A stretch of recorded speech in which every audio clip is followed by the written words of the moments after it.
Hello, welcome to Wise Revise. This is session 3, and this week's session is all about flashcards and how to make them effectively, how to use them effectively as well. Now, hopefully, you've already watched Wise Revise session 2, which is all about practice testing and the many benefits that come with practice testing. Now, in that video, we talked about flashcards as one way of utilizing practice testing to make sure that learning that you're doing at school or in your books or in your homework is really sticking in your head and you're able to bring it back to mind. Now, I've been working in schools for a decade now, and I've seen many different types of flashcards in the past. I've seen some flashcards that look like this. I've seen some flashcards that look like this. I've seen some flashcards that look like this. Now, I've got to tell you, all 3 of these flashcards are weak. These are not effective flashcards for revision. Let's start with this one right here. You see that one right there? This is a flashcard on the theologian Augustine. We've got Augustine's name up there. We've got some details about him. That is way too much information to have on a flashcard. This one here, again, weak. I don't know if you can read that. I can hardly read that. Not a helpful flashcard. If you can't read it and you're going through flashcards to revise and you're having to translate what's written there, not helpful. Also, you can't give that to someone else who's going to test you with it. They won't be able to read it either. Weak flashcard. This is the best of a bad bunch. As you can see there, we've got one keyword, omnipotent, and the definition straight underneath it, all powerful. This is a flashcard, but it is, again, not a good flashcard. The reason why this is not a good flashcard is because your brain doesn't have to do any work at all.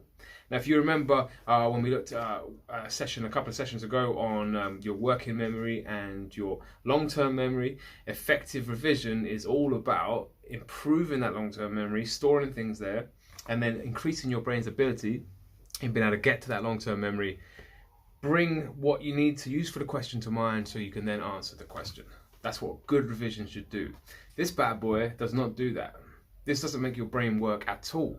You've got the definition and the keyword right there. You can just read it and it's there. That is not going to be helpful to revision. Now, we can make this 10,000 times better really simply. And the way we do that is very simple.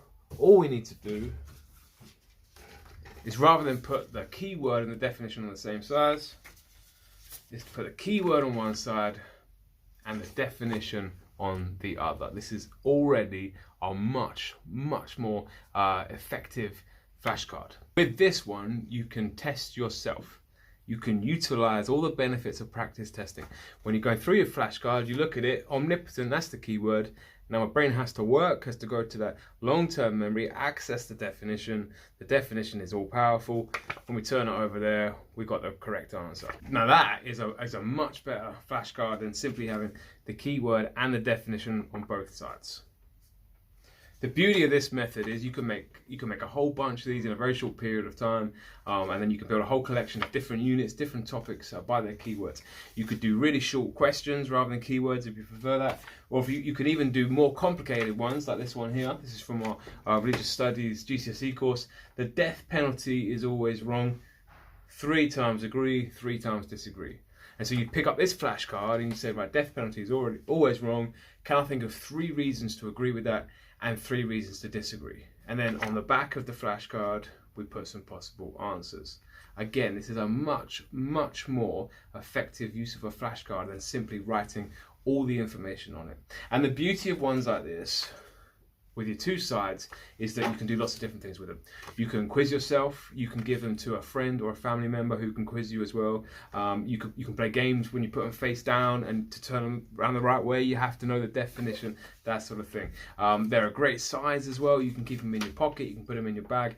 They're mobile as well. So this is a brilliant resource to start building now and start making now as we go through this revision practice and we move closer to those all-important exams. One of the most effective ways to use flashcards is called the Lightener System, which we're going to look at just now. The reason it is such an effective system is because it utilizes some of the key ideas which we know brings about effective revision and effective learning. And they are practice testing, which we've already spoken about, distributed practice, and deliberate practice. And we'll do a couple of videos on these 2 in the future, but simply what they mean is that you're going to spend your time doing effective revision, you're going to be doing revision at the right time, and you're going to be concentrating your revision on things that you need to revise most. All right, so what do we need for the Lightener System? For the Lightener System, we need a stack of already made flashcards.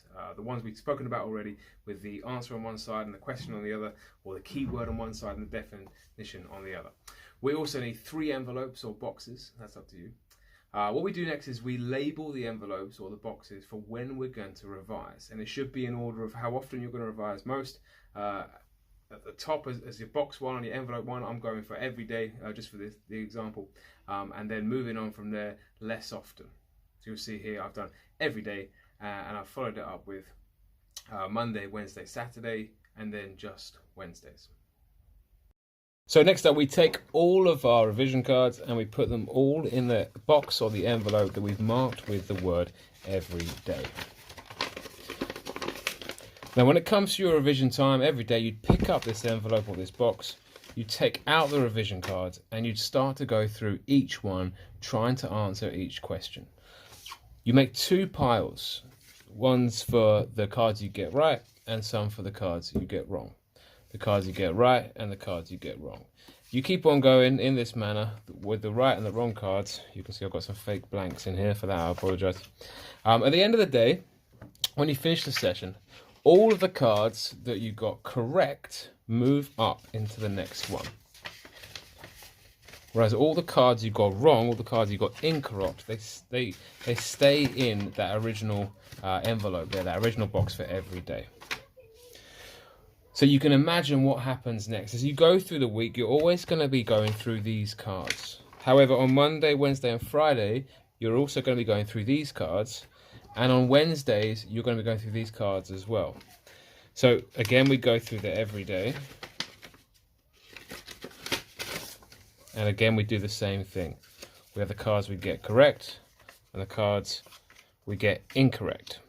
And again, the cards we get correct, they get bumped up into the next envelope, into the next box. And the cards we get incorrect go into the everyday. We would then move on, let's say it was a Monday, to this selection as well. And we do the same thing again. Cards we get correct, cards we get incorrect. The ones we get correct then get bumped up to the final box or envelope, in this case Wednesday. Whereas the ones we get incorrect go all the way back down into the everyday box. Then when it comes to Wednesday, again, we go through these cards, doing the same thing again. The ones we get correct, they move up. If it's a Wednesday, we're going to be doing this envelope as well. The cards we get correct, the cards we get incorrect. Again, these ones move up, whereas these in the incorrect pile go right back down into the everyday. And on the Wednesday, we go through these ones just once a week now. The ones we get correct stay in the Wednesday box, and if we get any incorrect, they go all the way back down into the everyday box. Now, the beauty of this system, wow, there's so many strengths to this. Firstly, by using it, you're going to make sure that the stuff you know already, you're only going to look at once a week. Or you're going to look at it the least often. These are interchangeable. You put whichever days you want on these.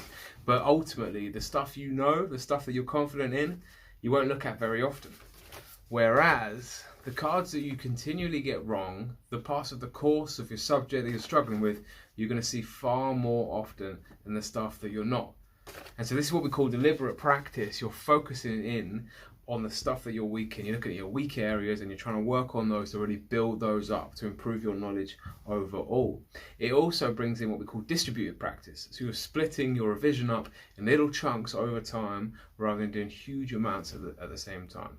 And of course, as you see there, the practice testing is a massive part of it. With each card, you're testing yourself, you're making your brain work for it. You're sending if you remember the video, you're going back through the forest, you go into that long-term memory and you're bringing that information back to your working memory. So you're strengthening your brain's ability to do that. Lightener System, do give it a go. The one thing I'll add on to this, I had an amazing student last year. She ended up getting a 9 in my subject. At first, she hated this system. She said she started it, she didn't really see the benefit. She found it annoying, she found it boring, but she kept at it. And actually, after a couple of weeks, she started to see the huge benefit coming through as most of her cards were ending up in that final box, in that final envelope, to show that she was really learning it and it was really sticking. So the lesson to learn there is give it time. Don't give up straight away if you don't see the results you're expecting. This is a tried and tested practice. It works, trust me. Give it a go. Give it a go over time. Let me know how you get on.